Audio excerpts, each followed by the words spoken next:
Bonjour à tous, c'est Yann Jacob. Alors d'habitude, on parle plutôt de livres, de ceux que j'écris, des univers que je développe, ou de ceux que j'ai lus. Je vous montre un petit peu aussi de temps en temps des dessins ou des festivals auxquels je participe. Et bien aujourd'hui, on va pas faire ça. Ni l'un, ni l'autre. Non. Aujourd'hui, c'est une vidéo spéciale, puisque je vais vous montrer un petit peu mon lieu de travail.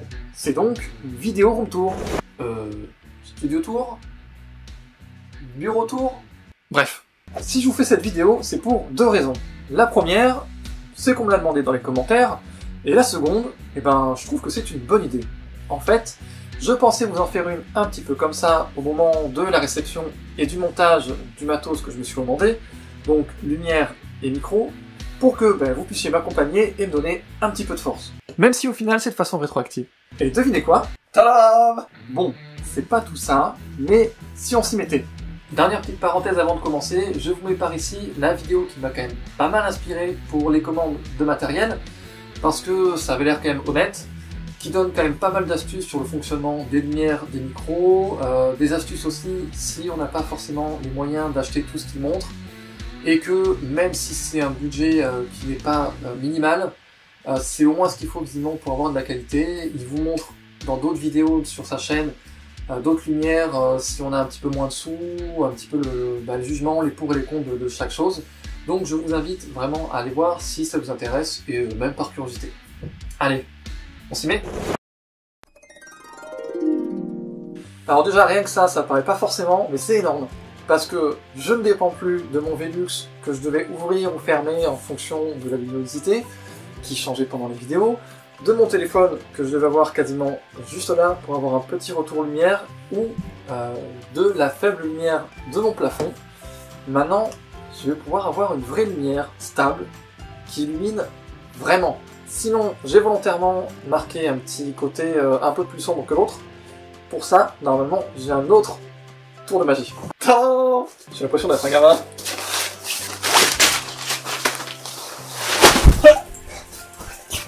Hop là, c'est un peu dangereux. Un petit réflecteur pour justement cette fois essayer d'éclairer un petit peu l'autre côté de mon visage. Petite idée, je vais essayer de dézoomer comme ça vous verrez un petit peu mieux ce qui se passe. Comment je pourrais le mettre? La lumière vient de là, il faut que ça reflète mon visage.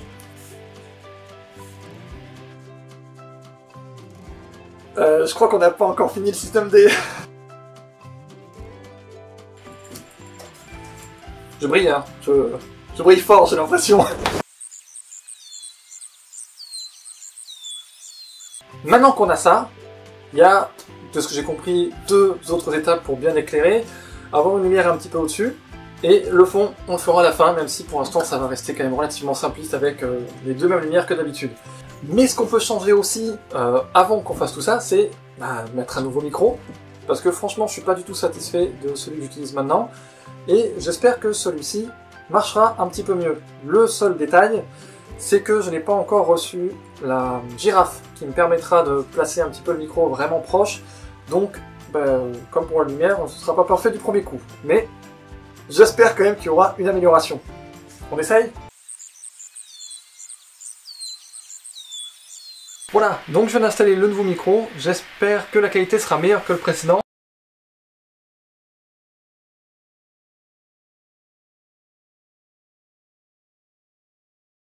Donc maintenant, on va essayer de s'amuser à mettre une lumière là-haut. Oui, je n'ai pas du tout de structure comme les pros ou tout ça, donc ça va sûrement jouer un petit peu avec de la ficelle, des ciseaux, j'espère pas du scotch. On essaye?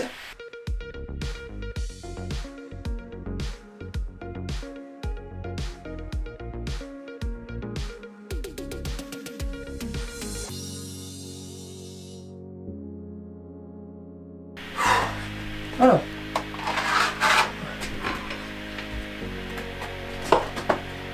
C'est bon? C'est bien caché là? Voilà! On n'a plus qu'à allumer. Attention les yeux. Je ressors peut-être un peu trop là. Ben, c'est pas mal. Il y a toujours le réflecteur. Et maintenant, on va essayer d'allumer la lumière pour le fond.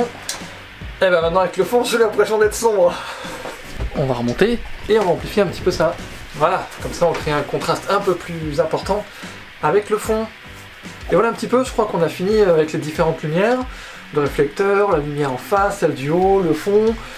La première étape de la vidéo est terminée. Je vais maintenant pouvoir vous montrer aussi un petit peu mon studio, là où je travaille, et vous expliquer un petit peu le fond. On y va? Comme vous le voyez, c'est très limite au niveau de l'espace, parce que du coup je suis dans un comble, mais je trouve que c'est assez cosy, assez confortable, tout est en bois, et du coup j'aime assez. On a d'un côté, autant aller tout de suite dans le vif du sujet, mon petit fond. Là on a une partie avec les livres que j'ai lus et qui sont plus à moi, dans le sens où ceux-là c'est moi qui me les suis achetés. D'habitude ils empruntent plutôt à ma moitié, et ceux-là par contre je suis quand même tout à fait disposé à les prêter, il n'y a pas de problème. De ce côté-là on a un petit porte-livre en forme de dragon, une petite lanterne. Donc là pour l'instant on a le sorceleur, la stratégie Ender dont je vous ai parlé, la saga d'Éric le Rouge et le Silmarillion. Au-dessus on a des petites sculptures de Minotaure un petit peu stylisées, réalisées par mon frère, et les 3 histoires que j'ai développées sur mon site, les 3 histoires du mercredi. Donc la Chambre des Change-Formes, la Mésaventure de Karma et la geste de celle qui défie Orcès. J'ai fini l'archéologue des cités volantes et j'ai bientôt passé la commande. Donc je vais pouvoir le rajouter avec les autres. Au-dessus, les 2 premiers tomes de La Guerre des Oubliés, qui attendent aussi leur 3e frère, qui est en cours de correction, comme je vous le disais. Là, ce sont mes canons d'avant-bras, réalisés par une artisane de talent, personnalisée, avec mon logo, la plume du Béor, dedans qui se cache. On a Bibi, j'espère que ça vous dit quelque chose. Là, des petites bourses aussi, en cuir, qui renferment rien de moins que un set de jeux du caillou, petit jeu auquel je voulais des personnages dans le tome 2 de La Guerre des Oubliés. Fait main, hein, comme d'habitude. Et encore, ce qu'il y a dedans, c'est un petit cadeau. En fait, il y a beaucoup de cadeaux sur ce petit fond de vidéo. Ça aussi, là, ce petit bonhomme dessin, c'est un cadeau. C'est pour l'inspiration. La couverture du tome 2 en grand. Et là, c'est un petit peu tout ce qui est souvent en cours de projet. Sauf celui-là. C'est aussi un cadeau. Un carnet en cuir qui a été gravé au laser. Ça, c'est un petit porte-clés à l'effigie d'un Béor. Et alors ça, c'est une carte qui me vient d'un festival, qui vient d'un tour de magie, que j'ai gardé en cadeau parce que ça fait très longtemps que j'ai pas croisé ce magicien et ça manque un peu. Donc c'est un moyen de garder contact. Là, on a une petite effigie de Thor parce que j'aime les Vikings et j'aime les Marvel. Et pour l'instant, la couverture de l'artilleur des cités volantes. Bon, c'est juste la couverture. Mais ça veut dire que ça approche. Et là, je vous mets d'habitude le livre que je suis en train de lire. Celui-ci, donc, c'est le Livre des Étoiles d'Éric Lhomme. Et franchement, j'en parlerai forcément quand je l'aurai fini, mais c'est un livre jeunesse. Et franchement, j'accroche assez bien. Donc, il y a 3 tomes. Est-ce que je vous parlerai des 3 tomes tout de suite, ou est-ce que je ferai que le premier? Je sais pas encore. Je pense que, vu les projets que j'ai en cours, j'aurai le temps de finir les 3 tomes. Donc le prochain retour ce sera sûrement sur ce livre-là et sur la trilogie. Vous avez là mon petit bouclier. Pareil, fait main. Ça a été un peu laborieux de le faire, hein, mais je trouve que le rendu est plutôt cool. Ça, c'est la nappe que j'utilise pendant les festivals. Donc avec mon plume et toujours mon logo et la plume du Béor. À côté, un petit peu caché dans les ombres. Ah tiens, il y a un bout de gaffeur qui n'a pas tenu. Ça a l'air d'être un peu le bazar, mais pas du tout. En fait, ce sont là tout ce que j'utilise un petit peu pour les médiévales, les salons. Donc, stock de livres, décoration et ma petite peau pour me tenir chaud. Mes petites lanternes que j'allume de temps en temps qui sont aussi faites maison, et mes écuelles qui, elles, ne sont pas faites par mes mains à moi. Donc voilà, maintenant vous voyez un petit peu tout ce qu'il y a dans le fond. La petite lanterne aussi, je sais pas si j'en ai parlé, c'est un cadeau. Et je la mets là dans la déco parce que j'aime bien, je trouve que ça donne un petit charme. Là, j'ai oublié de vous dire un petit détail. Comme j'ai commandé l'artilleur des cités volantes, il va partir de ce point là pour rejoindre donc ses 3 petits frères. Et en attendant, hop, il y a ça qui va prendre sa place. Donc un dragon, un phénix et l'homme vert. Parce que donc après le projet de l'histoire du mercredi, j'ai un recueil de nouvelles qui est en cours, dont je vous ai parlé dans une précédente vidéo. Et ben, pour illustrer un petit peu ce projet en cours, je vais mettre ces trois petites pièces en bois. Peut-être que j'en rajouterai d'autres. Il y a aussi un projet de dessin par rapport à ça, mais d'abord on va finir le Nazgûl et peut-être faire un autre dessin sur les proportions du visage, ce genre de choses, peut-être des dessins un petit peu simplifiés. Et ensuite, vraiment juste à côté, mon bureau, là où la majorité du temps se passe, là où j'écris mes histoires, où je note un petit peu mes idées, où je fais quelques illustrations, par exemple l'archéonicité volante et les 3 petites histoires du mercredi. Ici vous avez une petite shop venue tout droit de Stockholm, donc je vous rassure, hein, c'est que de l'eau. Je me suis aussi acheté un petit pied pour les téléphones portables, parce que c'est avec ça que je filme parfois les dessins, les face caméra. J'en avais un petit peu marre d'avoir un amoncellement de livres, de planches en bois pour tenir le téléphone, donc là je me suis dit au moins ce sera fixe, ça va plus bouger et j'aurai pas besoin de refaire la montagne à chaque fois. Parce que le problème souvent quand je filme, c'est que vu que l'espace est quand même très réduit, je suis obligé de re-ranger tout à chaque fois et de recommencer, et une fois sur deux ça se passe jamais de la même manière.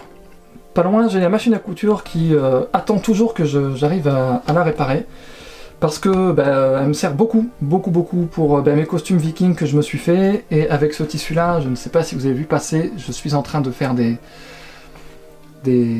un costume un petit peu plus fantastique, donc là j'ai toute une réserve de tissus, de chutes, de choses et machin. Pas une partie importante de ce que je fais, mais je m'en sers assez souvent, normalement, donc je voulais quand même vous montrer ça, que je mets sur cette petite table qui est juste là, et qui actuellement contient mon illustration du Nazgûl, celle qui est en cours et que normalement vous avez vu dans la précédente vidéo. Et voilà, mon grand tour s'achève. Je pense que là vous avez vu un petit peu tout, mon bureau, mon décor et ma table à dessin, avec toujours la machine à coudre qui attend de ressusciter pour pouvoir finir mes costumes.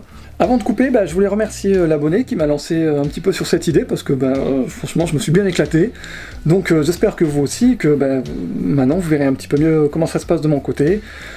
Je vais continuer forcément et finir le Nazgûl, mais j'ai d'autres idées aussi, vous parler un petit peu plus de mon quotidien en tant qu'écrivain, en tant que participant, on va dire, à des festivals, à des médiévales.